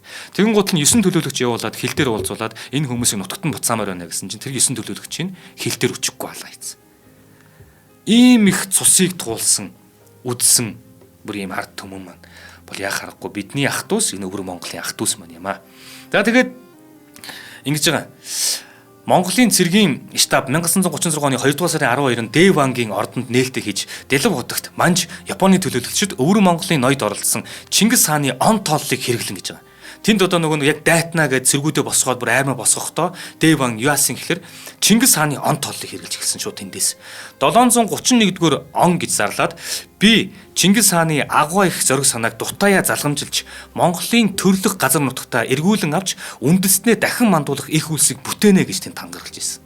За ингээд Дэван өөрийн шадралсан залуучуудаа бид Монголоо юуны өмнө урдл болгоно. Хэн Монголд ашигтай байна? Түүнтэй бид хамтран ажиллана гэж нөгөө залуучуудаа урьд сургаж ирсэн. Тиймээс түүний бүх үйл ажиллагаа стратеги өвөр Монголын төлөө л байсан гэдгийг энэ дахин цон хэлсэн зүгт. 1936 он гэж яхад энэ хүн 2 оны хүн шүү дээ. Тэгэхээр 33 хүн, 34 хүн настай залуу өвөр монголчуудаа ингэж толгоож, хөдөлгөж, улс төрийн тэр том үйл актдтэй эрх ашгуудын дунд орж ямар ч байсан тусгай тогтмолын төлөө одоо чөтгөртөөж хамаагүй гар барьж хагаад тэр цэрэг армаа байгуулсан. За ингээд зүйл бод улс Япон хоёр бүс нутагт өөр өөрсдөн гэсэн дал бодлого барьж ажиллах болсон нь өвөр Монголд тэдгээрийн зөрчил боломжийг ашиглах агшин олдож ирсэн. Удалгүй Дэвангийн зэвсэгт хүчин зузаарч 10 мот дивизээс бүрдсэн айрамтай болж байгаа. Өвөр Монголын төв хэсэгт хяналтаа тогтоож чадсан дээрүү Монголыг тэтгэх нийгэмлэгийг байгуулад малчтын аж амьдралыг анхааралтай авч нутаг усаа сэргээн ой мод тарьж ургуулах ажил хүртэл хийж ирсэн. Дэван эрдэм мэдлэгтэй хэнийг ч болов хүндэтгэн өргөмжилж бас өөртөө заавар зөвлөгөөг шууд л авдаг байсан. Дэлав утагт жамсран жав түнд хэрвч Японыг түшээд бүтэхгүй байх юм бол хилийн цаана амьдарч, хилийн цаана гарч те Монголын асуудлыг дэлхийд дахны сонорт хүргэх хэрэгтэй. Чи энд дэмжиж болохгүй байх юм бол чи өөр эндээс яв. Яваад дэлхийн бусад орнуудад энд яг юу болоод байгаа талаар өөрөө ярьж хэл. Дэлхийн нийтийн анхааралд Монголын асуудлыг хандуулах хэрэгтэй гэж Дэлав утагт зөвлөж ирсэн. Тэгээ энэ нь дан ганц Японыг түшихээс эрсдэл багтаа шүү. Магадгүй чи Японыг түшсээр хагаад өөрөө асуудал болж магадгүй маа. Энэ үг үнэн байсан уу? Үнэн байсан. Ягаад гэвэл манжийн хилцээр гэж та бүхэн маань мэднэ те. Манжийн уулзалт. Энэ 5 удаагийн уулзалт болсон. Тэгээд энэ 5 удаагийн уулзалтанд бүгд найрамдах Монгол ард улсыг төлөөлж исэн. Тэр төлөөлөгчдийг 5 дахь удаага уулзаад буцах замд нь нэг шүн шууд бариад тэгээд анхны 14 буюу хилмигдүүлэлтийн 14 хүнийг тэр 14 хүн багхгүй. Тэгээд 14-ийн бөмбөр ногооны тайзан дээр байж байгаа 12-д нь буудан ялах ял өгөөд тэгээд халах голын тайны бэлтгэл эхэлж байгаа шүү дээ. Тэрнтэй адилхан энэ хүн Дэлав утагт сануулсаар байсан энэ хүнд тий. Чи ганцхан юмыг дагахаас гарч ярих юм бол чамд илүү эрсдэл багтаа шүү гэдгийг хэлж байсан. За тэгээд Дэвангийн талаар баримталж ирсэн Япончуудын бодлого бол дэлхийн 2 дугаар дан эхлэхэд Гитлер зүйл бод улс товтлсон үеэс эхлээд эрс өөрчлөгдсөн. За ингээд өвөр монголчууд маань яг энэ бүр хадан тавьжуулагдсан гэдэг шиг энэ дэлхийн 2 дугаар дайны дайн тулаан энэ юмд бас л цус дэндүү хайран урсгасан. Монголчуудыг улам их дотночж ашиглах буюу манж хятадаас илүү найдвартай хань болох нөхөр одоо Дэван өвөр монголчууд гэж ярьдаг байсан бол тий 1941 оны 2 дугаар сарын 15-нд Дэван Японд албан ёсны айшлал хийсэн. Тэгээ Японы гадаад хэргийн яамны сайд түүнийг тосч аваад хүндэтгэлийн зоог дээрээ Монгол манд тугаа гэж хундаг өргөж ирсэн. Эзэн хаан Хирохито хүлээн авч уулзсан Дэванг Азийн улс үндэстний найрамдлыг үйлсэд хүчин зүтгэл хамтран гаргаарай хэмээн захиж Японы хотуудаар өргөн бүрэлдэхүүнээр аялуулсан. Тэгэхэд Дэван Японы гадаад хэвлэлийн яамны түвшимдүүдийн сануулгыг үл хайхраад Монгол дээлтэй эзэн хаантай нь уулзж ирсэн. Өвөр Монголын тусгаар байдал гэдгийг үргэлж шилж байсан нь олон Япончуудын дургуутслыг хүргэсэн. За ингээд Япончууд чинь Дэванг ашиглах гэдээсэн. Гэтэл Дэван нь тэр ашиглах гэдэг зүйлийг нь эргүүлээд би тусгаа тогтносон улсаа зарлана гэдэг.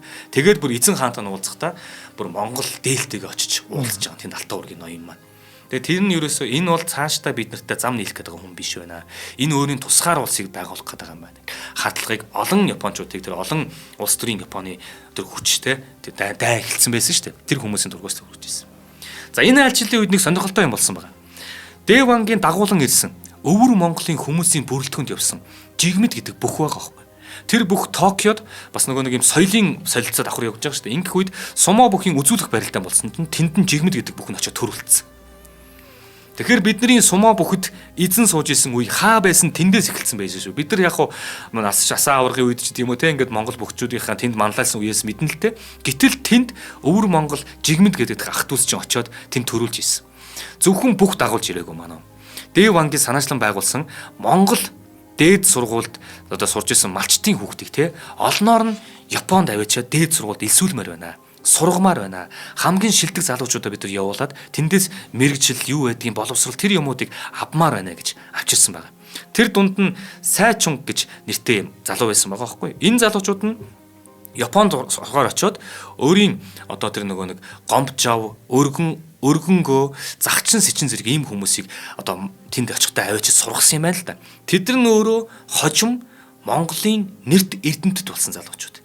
Тэгэхээр тэднийг хүртэл Дэван авч чад ингэж ийсэн. Бид нар ийм түүхүүдийг хин гэдэг хүмүүс төр ямар хүмүүс төр ярьдаг вүлээ. Тэгэхээр Дэван тэд нартай адилхан үзэл бодолтой тэр хүн тэнд ингэж явж исэн байна. За тэгээ Дэвангийн айран бол дэлхийн 2 дугаар дайны үед бол өвөр Монголын бүх хөшүүдээр таран байрлаж эдвэхгүй өөрийгөө хамгаалах шинжтэй байсан. Өөрийгөө хамгаалах буюу одоо хятадуудыг Япончууд чинь хятадын нутгуудыг эзэлж байгаа шүү дээ. Гэтэ өвөр Монголын нутг руу орохгүй байх нь. Хятадуудыг эзлээд яваад байгаа.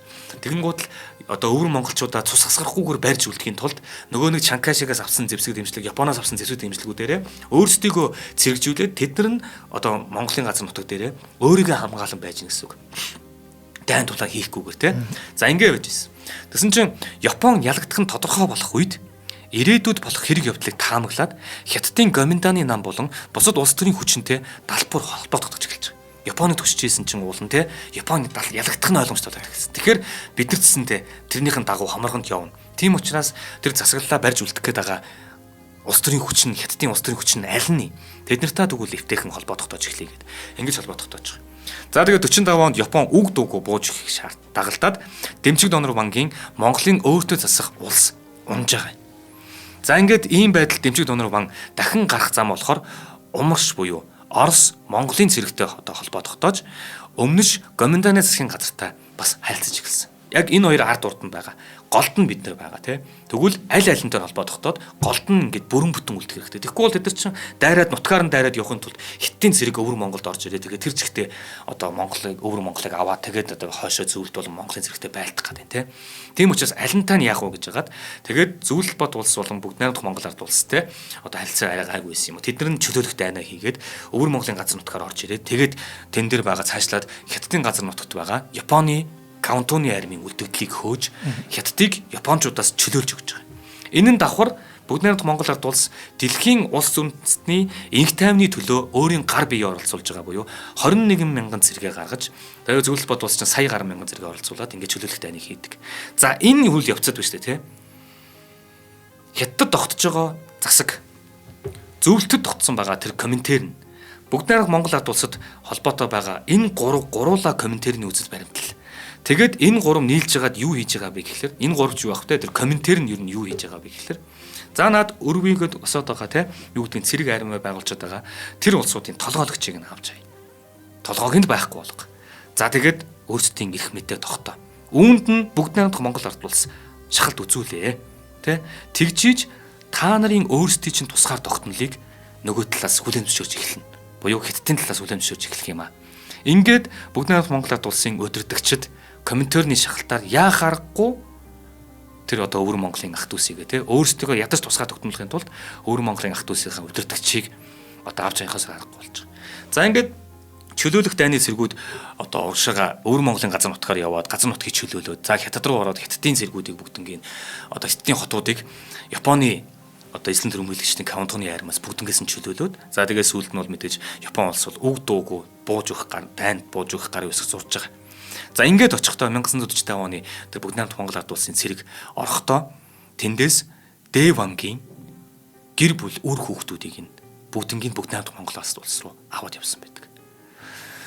За одоо энэ их нэлээд хэцүү юм болно. За ер нь бол 1945 онд энэ үйл явдал болж байгаа шүү тий.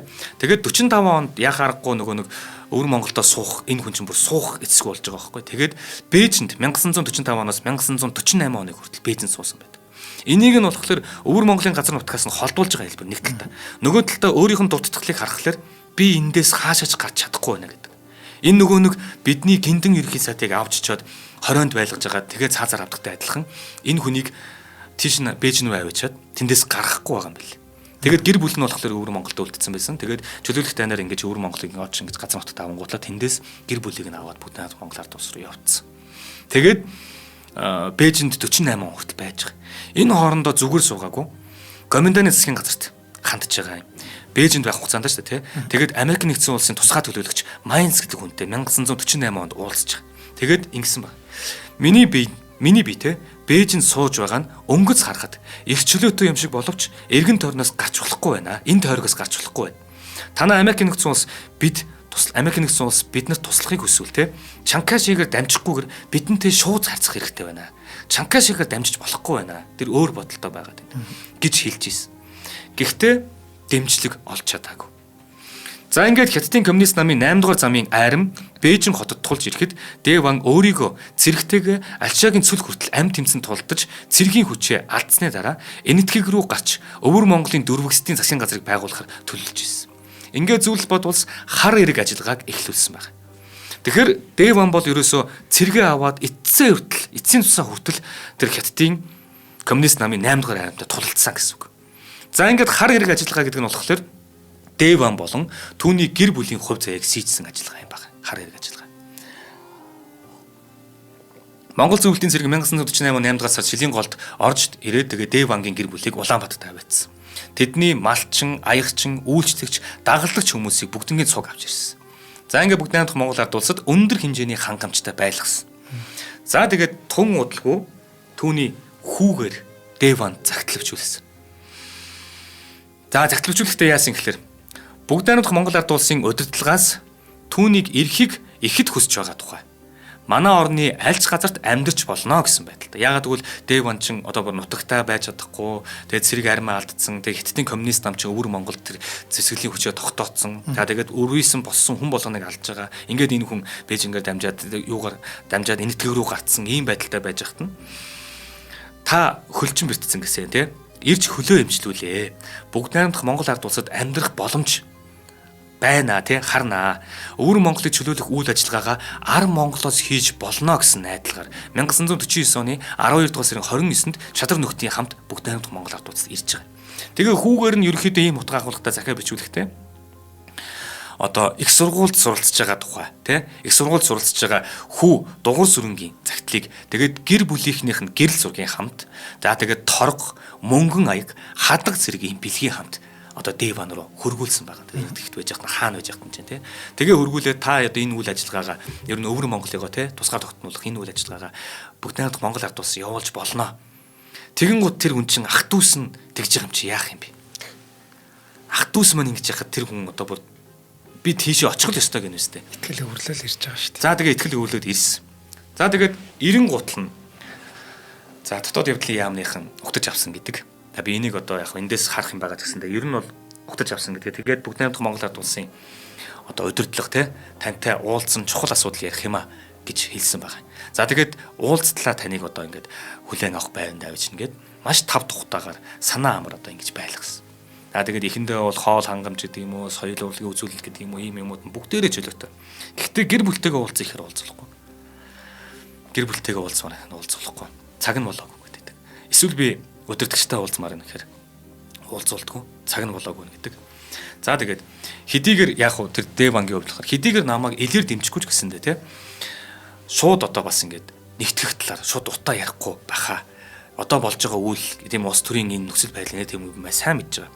Гоминданы ноёхлын хугацаанд Монгол ард улс хэдийгээр тусгай тогтнолоо тунхагласан боловч хүн ам цөөн байгаа. Бас дээрээс нь улс орн маань ядуу байгаа. Өвөр Монголыг эслэн авах санаатай байсан байж болно. Гэхдээ одоо ингээд цаг үеийн нөхцөл байдал нь ийм байгаа. Тэгэхээр дундад иргэн улс байгуулагдсны дараа Монгол дундад иргэн улс хоёр адил шин чанартай орнууд байсан болохоор чой болсон хоёр орны гадаад харилцаанд нөлөөлөхөөс болгоомжлон энэ ажлыг хийхэд нэлээд бэрхшээлтэй байгаа. Энэ болгоныг ойлгоод ирсэн Дэван. Харин над шиг яг над шиг хүн энэ ажлыг уулна хийвэл болох юм да. Тэгээ би ингээд уулзмаар байна гэдэг ингээд хүсэл гаргадаг. Тэрийг нь зөвшөөрөхгүй л байгаадсан. За тэгээ Дэван Улаанбаатарт энэ цэрэнд орж түмэн дэлгэр гомб зан гэсэн хүмүүсээ өөрсдийнхөө дагалдах хүмүүсээ дагуулж ирсэн. Тэгээд тэндээс нь бол хоёрыг нь хамт байлгасан. За тэгээд Түүний суух байрыг бол тоглох бөгөөд хоол унд сайтай тухтай байлгасан. Тэгээд бүгд найрамдах Монгол ард улс дотоод явдлын яам зөвлөл бод улсын нөлөөллийг ойлгоод өвөр Монголд очимоор байна. Ер нь болохгүй энд нэг юм шийдэгдэхгүй. Тэгэхээр өвөр Монголд очимоор байна гэд санааш болгоцсон. Тэгээд би энд их ажиллаа дуусгаад буцан очиж үндэснийхээ ажлыг үргэлжлүүлнэ гэж бодож байна. Хэрв дундад улсын эв хамт намын ялтыг эрчин дээрээ надад дарамт учруулах юм бол хүчтэй байсан цагтаа эсэргүүцэл үзүүлнэ би. Гэд тэгээ намайг явуулах хэрэгтэй байна гэд ингээд хэлсэн. Тэгсэн чинь зөвлөлтийн сургагч болохлаа тэгсэн байна. Чи буруу бодож байна. Одоо Хятадын коммунист намыг дахин эсэргүүцэж болохгүй. Харин өвөр Монгол дахь өөрийн нэр хүнд болон ажил үйлсээ ашиглан тунхаг гаргаж өвөр Монголын ард түмнийг Хятадын коммунист намын удирдлагыг хүлээн авахыг ятгах нь зүйтэй. Нөгөө удирдаад байсан эрхмээр нь одоо эргүүлээд чи өвөр Монголд байхгүй чи бол ингээ хаан цуг боломжгүй болсон. Чи бүр ингээ баг 1.20-нд байна те. Тэгэхээр нөгөө зөвлөл холбоот улсад Д-банк дуудах юм бол энэ ирэхгүй байхгүй. Тэгэхээр бүгд найрамдах Монгол ард улсад ирэх юм бол энэ ах дүүнүлгүй ирнэ. Эренгуутл нь энд нөгөө нэг ятгах юм чи явж байгаа байхгүй. Тэ буцаж очиод Хятадын коммунист намын удирдлагыг хүлээн аваа гэж тулгаж байна. Яагаад зөвлөл бод улсаас гэж. Тэгэхээр Хятадын коммунист нам болон зөвлөл бод улс бүгд найрамдах Монгол ард улс гурийн тэр нэг хоорондын харилцаа цаашдын тусгай тогтнолоо зарлах гэдэг тэр эцэг ба энцэгтэй байгаа цаг үе дээр ингэхээс өөр аргагүй болоод л манай удирдлагууд бас энийг хийж байгаа шүү дээ, тэ. За ингээд гисэн. За тэгээд Д-банк одоо нөгөө гэр бүлтэй өөрийг нь дагж байгаа те бас цөөхөн тооны хүмүүстэй хандаад загтал бичиж байгаа. Тэгээ холбогдох хүмүүсийг хар эрэгт ирүүлэн өөрөөр нүүр тулан уулзаж ярилцъя гэж ер нь хэлж байгаа. За ер нь энэ нь бол одоо нэг эцсийн байдлаар те одоо бүр ийм юм болоод байгаа. Энийг бас ярилцъя л гэж байгаа. За энийг яг ингэ чи Монгол улсад амар тайван амьдрахыг хүсэж ийн уулна би. Гэхдээ одоо тэр дотоод явдлын яамны тэр харилцаад байгаа хүнд хэлээд те цэргээ Монгол улсад авчирвал яах вэ гэж асуусан. Тэгсэн чинь нөгөө хүн болохоор цэргээ манай улсад авчрах гэдэг бүтэхгүй. Харин цөөн тооны хүмүүс бол ирж болно гэсэн. Тэгэн гутал манай хүн тийшээгээ өөрийг нь нөгөө нэг хүлээгээ байж байгаа өвөр Монголд байгаа тэр цэрэг хүчин ах дүүс угаасаа тэд нар лугаа загтал бичээд тэр хар эрэгт уулзъя гэж байгаа байхгүй. За тэгээд түүний гэр бүлийг одоо уулзаж болно. Гэхдээ албан ажлаа шийдвэрлэх дууссаны дараа та гэр бүлтэйгээ уулзахад оройдохгүй гэж уулзуулахгүйсэн. Ууган хүү дугуй сүрэнг түүнтэй хэдэн удаа уулзуулсан боловч одоо яг дотоод явдлын яамны зөвлөх хажуудлаас нь холдохгүйсэн. Тэгээ улс төрийн одоо асуудал ярихаас нь зайлсхийгээ те гэр бүлийн ойр зүрийн зүйлсүүдийг яриулдаг байсан. За ингэж яагаад нэг өдөр кино үзүүлнэ те одоо Сүхбаатарын тухай кино үзүүлнэ гэж хэлээд аваад явсан байгаа. За тэгээд хурандаа Вандан гэдэг хүн 1950 оны 2 дугаар сарын 27-нд Д-банк Жанжин Сүхбаатарын тухай кино үзье хэмээн дургу багт нь баг шаардаж машин суулган тэр нөгөө нэг одоо Монголд байж исэн байрнаас нь аваад гарсан. За тэгэн гутлаа шууд кино менеж байхгүй дотоод явдлын яамныхаа барилга дээр авчираад за тэгээд тэнд бол дэмчиг донорв чамайг манай нам засгаас дайсан этгээд гэж үтсэн тул даруй барьвчлаа гэж мэдэгдээд тэр дорн барьцсан. Энэ агшинд бол Д-банк өчигдрийн хүндэт зочин өнөөдрийн нүгэл дайсан боллоо гэж ихэд харамсан бодсноо хожимдурсан байдаг.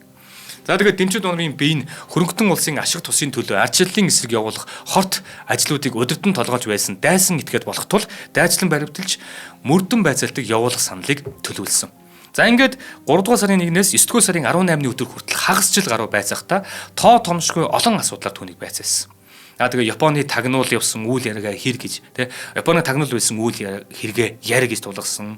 Чи хэрв намайг Японы тагнуул гэж үзэх юм бол би толгоо унсан зөвшөөрөхгүй. Харин намайг тэдэнтэй сүлбэлсэн тухайга яри гэх юм бол би яаж энэ тусгай тогтнолоос алж яасан тухайга би ярья гэж урдаас нь хэлж ирсэн. За тэгээд тэр оройн галсан жигмтийг оройн сургуулийн хичээлдээ сууж байхад нь дугур сүрэн бас гэрээс нь баривчилсан буюу хөвгүүдийг нь баривчилсан. За тэгээд 50 оны 10 дугаар сарын 15-нд дотоод явдлын яамны ажилтнууд Д-банкийн эхнэр хүүхдүүдийг гэрт ирж нэгжлэг хийж үн тэдлэлийг нь хураан авч гэрийг нь машинд ачаад Эрдэнэсэн цоо нөгөө нэг хүүхэн эмэгтэй шүү дээ Эрдэнэсэн цоо гэдэг тэр хүн за Батнасан очирбат очир хуйг нарыг баривчилсан. Мөн тэдний бэр болох сэрж мэдгийг нялх хүүхдүүдтэй хамт баривчилсан. Тэгэхээр Д-банк ч одоо хүүхдүүд нь том болоод хүүхд гаргацсан бэртэйгээ баг өвөө болцсон байсан гэсэн үг шүү дээ. Ингээ бүр удам судраар нь хамттан баривчлаа авч явж байгаа. Тэднийг дотоод явдлын яамны Архангадах хэлтсийн хараан дор байлгаж одоогийн Эрдэнэ мандал сумд нутаг заан суулгасан. Эрдэнэ мандлын сургуульд хүүхдүүдэд явуулъя гэсэн боловч зөвшөөрөөгүй. Ингээд амьдралаа аргацаахын тулд хоёр эмэгтэй эхнэр нь болон тэр бэр хүүхэн те энэ хоёр нь нийлээд гарт тааралцсан хар бор бүх ажлуудыг хийсэн гэдэг. Заримдаа энэ хүмүүст юм ойж өгөх. За тэгээд тэнд байгаа хөвгүүд нь болохоор галт төмөр унтраах те эсвэл төлшний мод бэлтгэх, хонь хяргах зэрэг тааралцсан бүх хар бор ажлуудаа хийж амь зууж ирсэн. Тэднийг нутгийн хүмүүстэй эв наартай амьдарч итэл 1953 онд шилжид суух зөвшөөрөл гарч Улаанбаатарт хүргэгдэн нэг хашаанд буулгаад гадагш гарах хэрэг нь хорж цагдаагаар харгалзуулсан. За ингээ 2 хоногийн дараа Төв аймгийн Галуудах суманд нутаг заан суулгаж бэр санж мэтмийг 4 хүүхдийн хамт авчираад тэднийг өвөр Монгол буцаахаар болсон. Ихэн 2 хүүтэйгээ уулзаж хамт буцна хэмээн эрс шаардаж үүнийг биелүүлэхгүй бол амиа хорлно хэмээн дотоод явдлын яамныханд их туссан баг эренцэн цоо. Тэгсэн чинь танаа хүүгүүд чинь буцсан шүү дээ. Хятад руу явцсан, өвөр Монгол руу явцсан гэж хэлсэн байгаа байхгүй.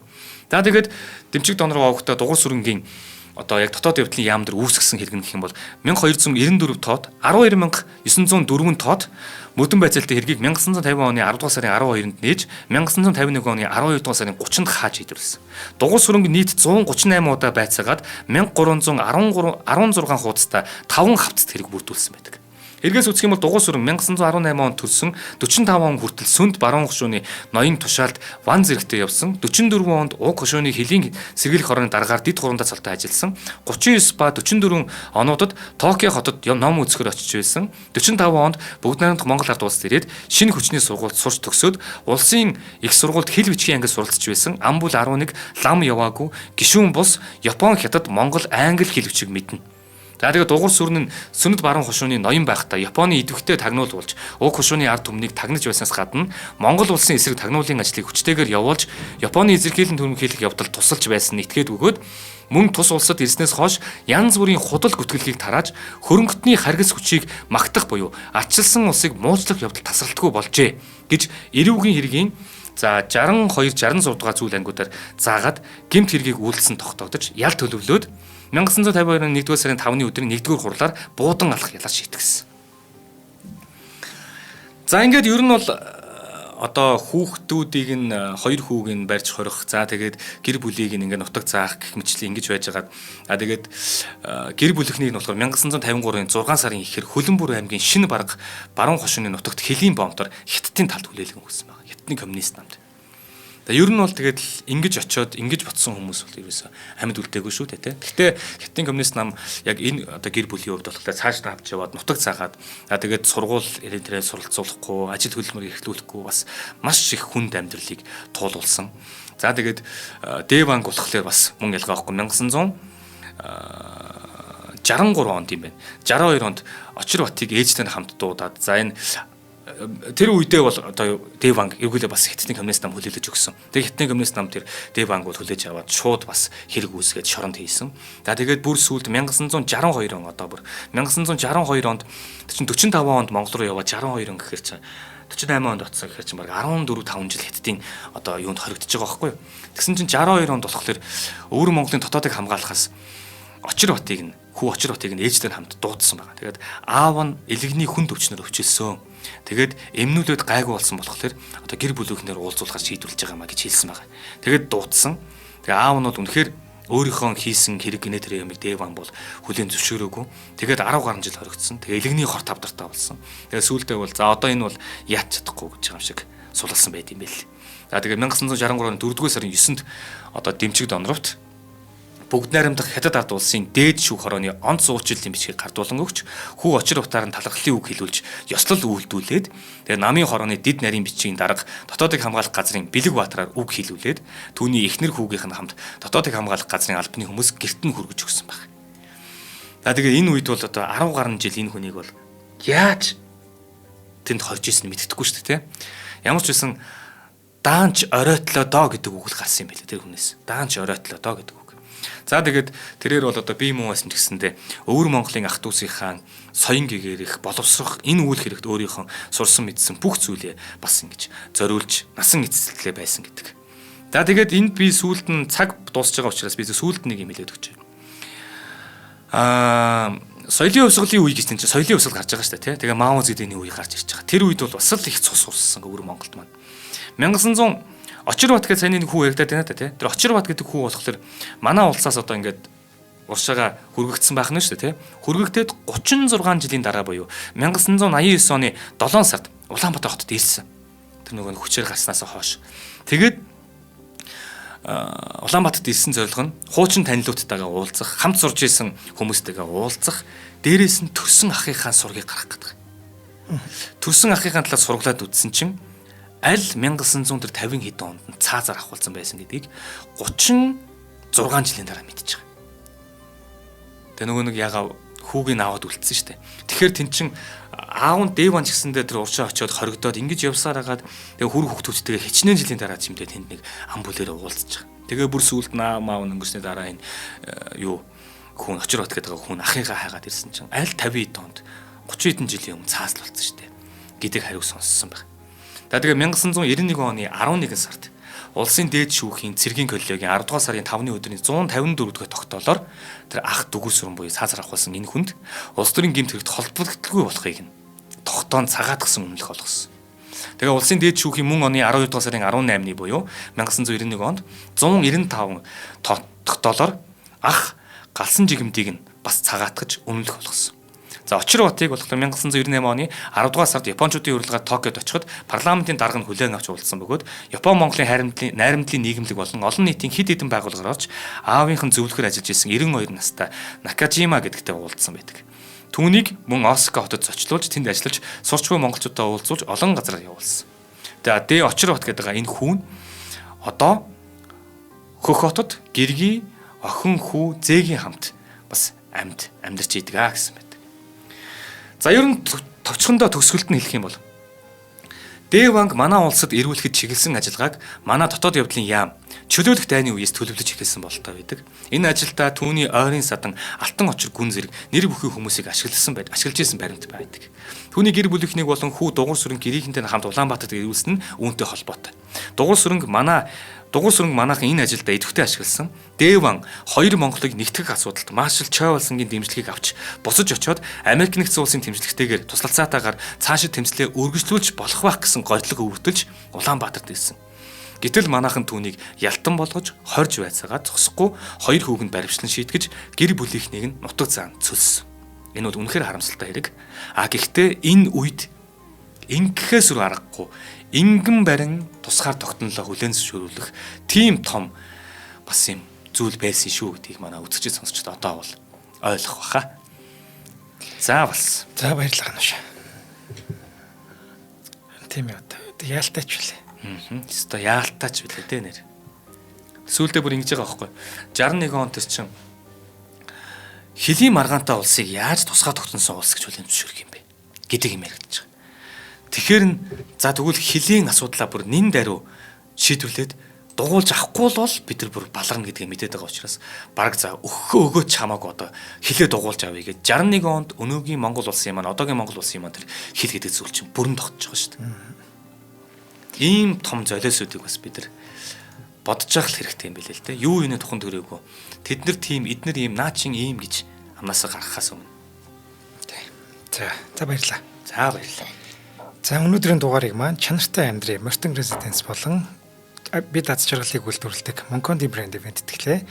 Нэвтрүүлэг маань та бүхэнд YouTube-ийн од мөндөр суугаар болон NTV телевизээр 83.3 107 столхоны од мөндөр хажуугаар хүрсэн. За нуша дараагийн дугаараар уулзъя. За баярлалаа.